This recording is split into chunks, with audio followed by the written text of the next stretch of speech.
This is Optimal Relationships Daily, episode 1146, Helpful Tips for Balancing Teen Independence by Dr. Susan Chanderbhan of ChandPsych.com. Hello, everybody, and welcome to ORD. I am your host and narrator, Greg Audino, and this is where I read some of the world's best relationship content for you every day of the week. Thursdays and Fridays are all about parenting content in particular, so today we'll keep at it and share a post from Dr. Susan Chanderbhan on how parents can manage and balance their feelings about their teenagers' newfound independence. Let's get into this post now and optimize your life. Helpful Tips for Balancing Teen Independence by Dr. Susan Chanderbhan of ChandPsych.com. Is there a recent undercurrent of hands-off mom or back-off dad running through most of the conversations you have with your child? Can you sense their need to get out of there, try this or do that, without you? Good. You're the lucky parent of a normal, independence-seeking teen. Now it's time to figure out how to balance your teen's need for independence with your guidance and ground rules. Especially when a 2-ton vehicle, physical urges and dating, and even the internet present a host of obstacles that can trip your kid up in major ways. So what's a parent to do? Take a deep, steady breath and try these tips for raising your teen well. Model responsible adulthood. It doesn't take a lot of lecturing to provide your teen guidance. At this point, they're liable to just tune you out anyway. Instead, allow your teen more glimpses of adult decision-making and problem-solving in your own life. Discuss the things you purchase and the things you go without, and why. Include your teen in more of your decisions about family time and activities. Allow him or her to see that you value their perspective regarding family relationships and household matters. Compare less, communicate more. Your child's emotional maturity, peer relationships, and natural tendencies will shape his or her own perspectives and needs. To effectively help him or her navigate independence, ideas about how your child should reach adulthood aren't particularly helpful. It's better to actually get to know your child. And the best way to do that? Listen. Listen much more than you lecture, even when his or her perspective makes little sense to you. The insights you gain regarding your child's choices will be invaluable. Even better, your teen will likely feel more supported and less rebellious.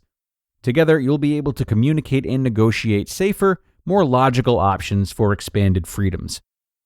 Foster an ongoing process rather than constantly punishing mistakes and missteps. Employ positive reinforcement and training. Resist punishment, blaming, or shaming. When teens mess up, they know it. The difference in whether they own it, beat themselves up, or hide it is often a parent's approach to failure. Help him or her see the lessons learned without judging them as a person. Furthermore, be willing to let someone your child respects, a grandparent, community member, spiritual advisor, or therapist, teach or advise them. Sometimes a fresh voice is necessary to convey important life skills. Perhaps a mechanic friend could teach your son or daughter how to maintain a car, or your mother would be the most patient person to teach your teen to cook. Assess and address issues intentionally. Maybe your teen accepts your guidance readily. Maybe he or she routinely tunes you out with a blank stare and an ever-present pair of earbuds. Either way, look objectively at your teen's readiness for certain freedoms. Tell yourself the truth with key goals in mind. Does your teen exhibit good self-control? If not, look for ways to improve this practice before rushing toward a driver's license or permission to babysit children for profit.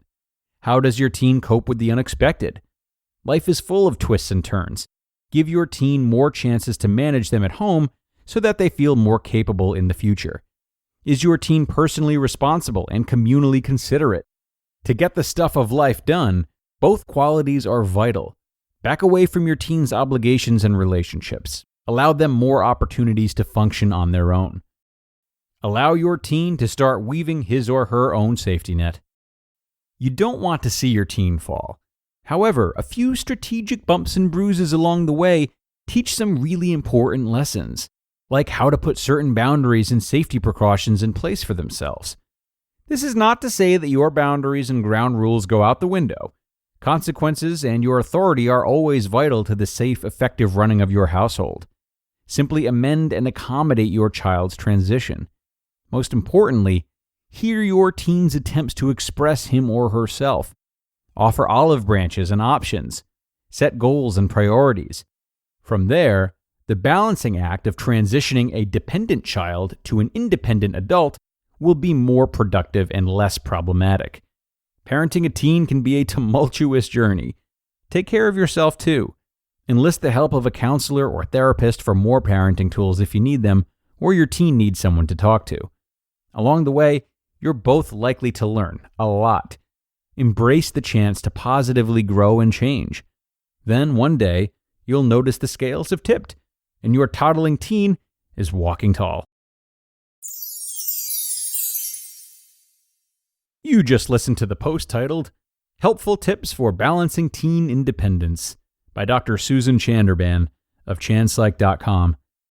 And now a word from our new sponsor, BeachBound. BeachBound is an online travel agency with expertise in worldwide beach vacations and experiences. They're a one-stop travel shop that is redefining travel, as customers can book worldwide beach vacations, including flights, hotels, transfers, and excursions, all in one place.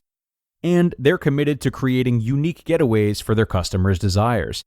Because in life, we're all bound for different things. With BeachBound.com vacations, you could be bound for adventure, bound for passion, bound for discovery, or bound for togetherness, bound for immersion, bound for rejuvenation, or maybe bound for encountering the unexpected. Personally, when I'm at a beach resort, I'm bound to end up at the poolside bar, or maybe creating my own taco flight, only once I've hit my daily quota for cannonballs, that is. That's just me. But with BeachBound.com, you can find the perfect beach vacation for you, no matter what you're looking for. So, visit BeachBound.com to visit your next beach vacation. What are you bound for? And major thanks to Dr. Susan for this post. The transition into teen years is tough for parents and kids alike.